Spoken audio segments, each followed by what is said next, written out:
Hello, and welcome to the Freight FA Brief. Something quietly happened on May 4th, and I'm not sure it captured everyone's attention. I'll give you a clue. This company has 80,000 trailers, 24,000 intermodal containers, over 100 aircraft, and a dense fulfillment footprint. Now, if you guessed Amazon, you'd be correct. But did you know that they launched Amazon Supply Chain Services, opening the doors to its expansive logistics network? And if you don't think this is a big deal, then you're not really paying attention, because UPS and FedEx stocks dropped approximately 10% upon that announcement. So let's dive in deeper. On May 4th, Amazon announced Amazon Supply Chain Services, a program that opens its full portfolio of freight, warehousing, and parcel capabilities to any business. And this isn't just Amazon sellers. We're talking about retailers, manufacturers, healthcare, automotive supplies, just about anything you can think of. If you ship product, you can now rent Amazon's supply chain. So this isn't FBA or fulfillment by Amazon. This is something different. It's a unified service layer that includes inbound freight by ocean, air, truck, and rail, regional distribution and bulk storage, omnichannel fulfillment, and that familiar Amazon last mile, 7 days a week. Analysts described it as letting businesses buy Amazon's entire freight and distribution as a package. So that's really the AWS blueprint, line for line. The market reaction was immediate. CNBC and Reuters both reported that UPS and FedEx stocks sank around 10%. Once investors realized that Amazon wasn't just dabbling in logistics, it's actually coming for high margin B2B. And this is because investors can understand that if you can monetize your infrastructure that you've already built for yourself, your marginal economics get very interesting really quickly. So I want to talk about why this is another AWS moment. If you don't know what AWS is, it's Amazon Web Services. Chances are a website that you visit today or an app that you're using utilizes AWS. But it didn't start that way. You see, back in 2006, AWS started as Amazon's internal plumbing, servers, storage, networking, all the unglamorous stuff that kept Amazon.com working. Then they realized something. We're really good at this, and the rest of the world is terrible at it. So they turned that internal cost center into an external platform. It's the same infrastructure, just productized. Incumbents laughed until they didn't. When you turn your attention to Amazon Supply Chain Services, it's essentially the same template. Amazon has spent well over a decade building a world-class logistics network. It quietly started offering pieces of that to third-party sellers. Now it's stitching those pieces into a coherent supply chain cloud for everyone. When you think of blue chip names like Procter & Gamble and 3M, it's important to know that they are already customers. That's not me speaking. That was in the press release. Those companies don't roll the dice on logistics vendors. They move when the economics are obvious. So when people say, that this may be overblown and it's just repackaging existing services, they're technically right, but they're strategically wrong. You see, I think repackaging is the point.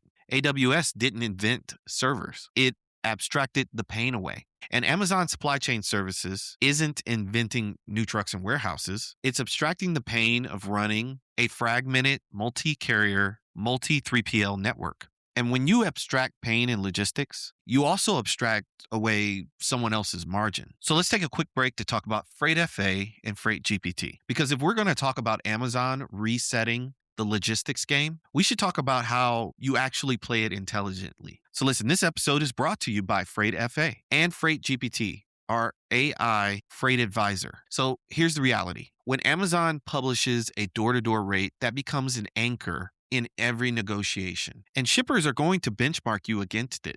And that's whether you like it or not. With Freight FA and Freight GPT, you can estimate multi-mode rates in seconds. You can stress test your pricing. You can build carrier-ready RFPs. Plus, you get an AI advisor that speaks freight, not a generic AI. We've trained and powered Freight GPT with real industrial data. So the answers actually map to how the industry prices risk and capacity. If you're a shipper, it helps you walk into every Amazon or UPS or carrier conversation knowing your true floor cost. If you're a carrier or a broker, it helps you identify lanes where you can still win on price, and service lanes, and the lanes where partnering with a platform like Amazon Supply Chain Solutions might make more sense than trying to fight it. So here's the bottom line. Don't guess your way through the Amazon-driven market. Check out Freight GPT and Freight FA at freightfa.com. That's freightfa.com.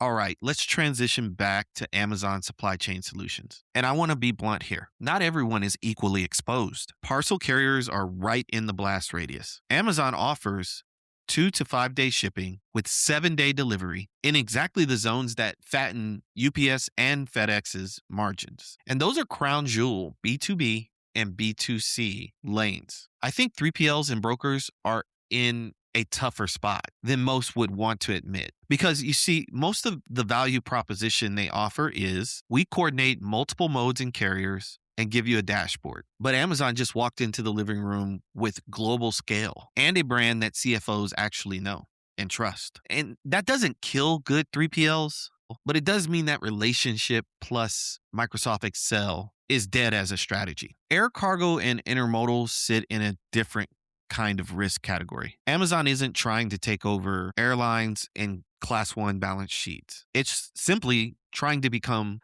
the most important customer in the room. With 24,000 containers and 100 aircraft, Amazon's share of freight on those networks will grow. And so does its leverage on those rates, along with service commitments. It's the same pattern as the cloud. AWS didn't make Cisco or Intel disappear. It just dictated the terms of engagement upstream. And lastly, truckloads. If you're running generic dry van on lanes that Amazon cares about, you may be in trouble. You will feel this, maybe not tomorrow, but as Amazon supply chain scales, spot and contract dynamics on overlapping lanes are going to start to look a little different. The carriers with the most defensible positions will be those that either bring density, specialization, or high quality data to the table, not just steal. So if you're listening to this, here's 3 practical moves you can do now. 1, you can re-benchmark your network. Don't wait for Amazon to show up in your customer's board deck. Use tools like Freight FA and Freight GPT to help speed the process. 2, decide where you can compete and maybe where you can collaborate. You don't have to beat Amazon everywhere. Pick the lanes, verticals, or services where you really have an edge and can compete. These are things like specialized equipment,